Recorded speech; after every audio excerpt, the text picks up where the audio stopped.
Brilliance Audio presents The Swing of Things by Linda Keir, performed by Lynn Barrington and Tristan James. Jane couldn't pinpoint exactly when she'd begun to dread date night. Was it when she'd started thinking of Wednesday nights, almost like a recurring meeting, so routine she was surprised it didn't pop up each week on her calendar?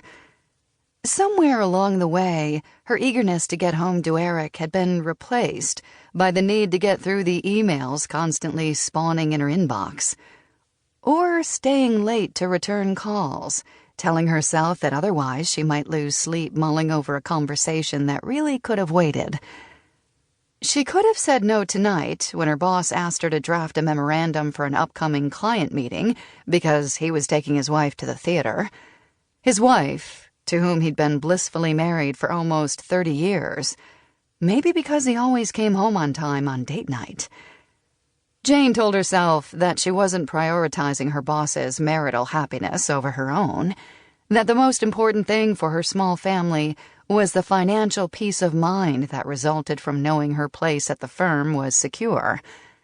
Never mind that, ironically, Stephen and Claudia Daly's textbook bliss was one of the reasons Jane had insisted she and Eric set aside every Wednesday night in the first place.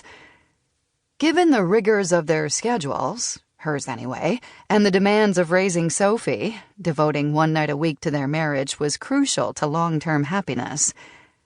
And it was a fact, at least according to the magazines she subscribed to but rarely found time to read past the cover, that date night was magic for keeping a couple's passion alive. A magic dulled, but only slightly, by the studied lack of irritation on Eric's face when she finally made it home, nearly an hour late. When she complimented him on the salmon, he wouldn't mention he had rewarmed. Or the asparagus Jane preferred slightly limp anyway. Eric stood on the playground of White Hill Elementary, watching some parents hustle their kids into cars and speed away, while others, the stay-at-homes, lingered, letting their kids scream around the playground on the unseasonably hot September afternoon. It was only the second day of first grade, and already the routine felt well established.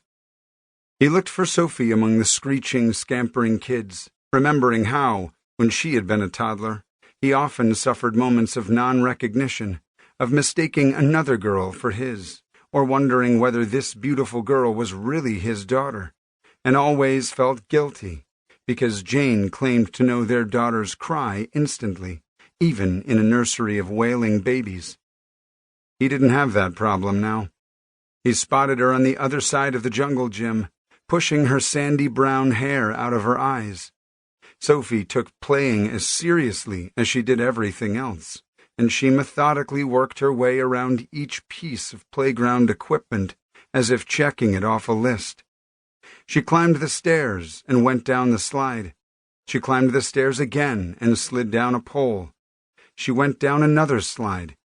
Even her fun was orderly. In this, at least, she was very much her mother's daughter. Going hand over hand on the monkey bars, she made it halfway before she dropped, but landed perfectly, knees bent, arms out to either side for balance. She held that position for just a moment longer than necessary, and somehow Eric found it heartbreaking. She skipped past the climbing wall with a sideways look. "I'll save you for later," and headed for the swing set. As she worked to gain momentum, her face was a mask of concentration. Their daughter didn't smile as much as other people's daughters, something that bothered Jane. "She looks miserable," Jane would say. "People will think we beat her. Why can't she smile like the other girls?" Jane herself wasn't much of a smiler, but Eric didn't point this out. Sophie's seriousness was just her nature. And besides, he could tell when she was having fun. The skin behind her ears flushed, and the set of her mouth changed, as though she were trying not to spit out a mouthful of water. On some people, that might be a sour expression, but the down-turned corners of her mouth told Eric that she was hiding a smile. Why she hid it, he didn't know, but it was enough for him to know that she was happy, He'd thought a lot about happiness lately, circling around the suspicion that people who thought about happiness weren't feeling it. Was he happy? Happy enough?